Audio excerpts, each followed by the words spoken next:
اللہ کے بندو، لا الہ الا اللہ محمد الرسول اللہ صلی اللہ علیہ وسلم سے پیار کرو،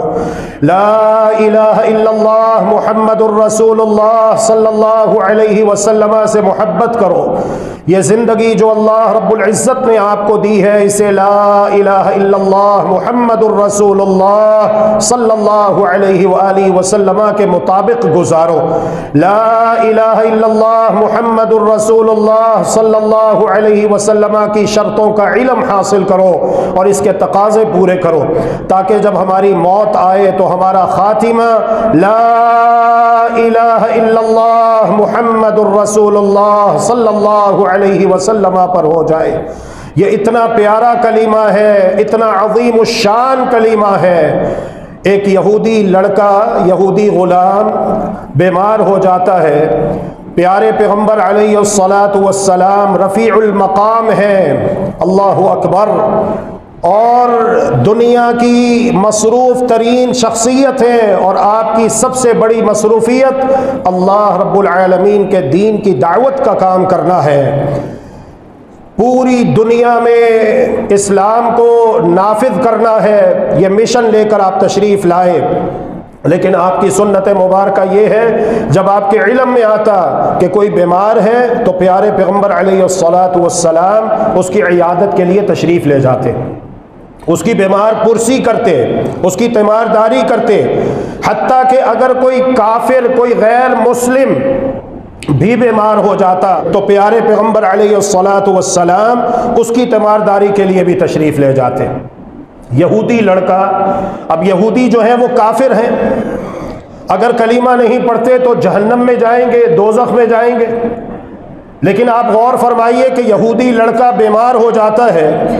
پیارے پیغمبر علیہ الصلاۃ والسلام تک اس کی بیماری کی خبر پہنچتی ہے، تو آپ نے اپنی مصروفیات سے وقت نکالا اور اس کی عیادت کے لیے، اس کی تیمارداری کے لیے تشریف لے گئے۔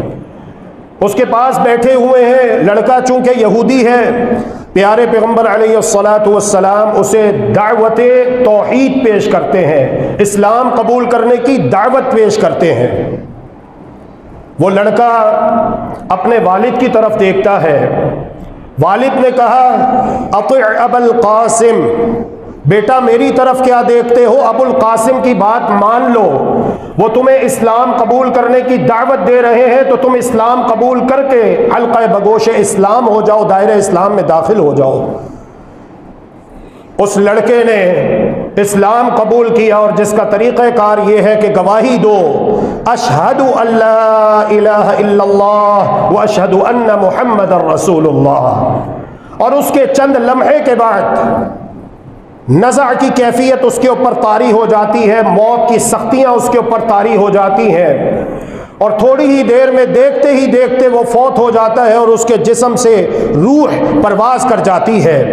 پیارے پیغمبر علیہ الصلاۃ والسلام وہاں سے اٹھے اور تشریف لے جا رہے ہیں، اور آپ کی مبارک آنکھوں میں آنسو ہیں اور رو رہے ہیں، اور لب مبارک پر یہ کلمات ہیں، الحمدللہ الذی انقذہ بی من النار، سب تعریفیں اس اللہ کے لیے ہیں جس نے میں محمد کو ذریعہ بنا کر اس لڑکے کو جہنم کی آگ سے بچا لیا۔ یہ لا الہ الا اللہ کی فضیلت ہے، لا الہ الا اللہ محمد الرسول اللہ صلی اللہ علیہ وآلہ وسلم کا مقام، منزلت اور مرتبہ ہے۔ اس لیے سب سے پہلے ہمیں اس بات کے اوپر خوش ہونا چاہیے اور اللہ تبارک و تعالی کا شکر بجا لانا چاہیے کہ اللہ رب العالمین نے ہمیں لا الہ الا اللہ محمد الرسول اللہ صلی اللہ علیہ وسلم کا بیش بہا قیمتی خزانہ عطا فرمایا۔ جبکہ آپ دیکھ لیجئے مشرق و مغرب میں، شمال اور جنوب میں کتنے لوگ ہیں، اللہ کی قسم ان کے پاس یہ خزانہ نہیں ہے، وہ اس دولت سے محروم ہے، اور یہی اصل خزانہ ہے، یہی اصل دولت ہے جو دنیا میں بھی کام آنے والی ہے اور آخرت میں بھی کام آنے والی ہے۔ اور دوسری بات یہ ہے کہ جو اس کے تقاضے ہیں انہیں پورا کرنا چاہیے۔ اللہ کا فضل ہے، اللہ کی رحمت ہے، سب تعریفیں اللہ رب العالمین کے لیے ہیں، اسی ہی کی توفیق سے ہے جو بھی ہے۔ لا حول ولا قوت الا باللہ کہ ہم 4 جمعوں سے لا الہ الا اللہ محمد الرسول اللہ صلی اللہ علیہ وآلہ وسلم کی شرطیں سیکھ رہے ہیں، سکھا رہے ہیں، پڑھ رہے ہیں، پڑھا رہے ہیں۔ اللهم إنك عفو تحب العفو فاعف عنا، اللهم إنك عفو تحب العفو فاعف عنا، إلهنا فاعف عنا، فاعف عنا يا كريم۔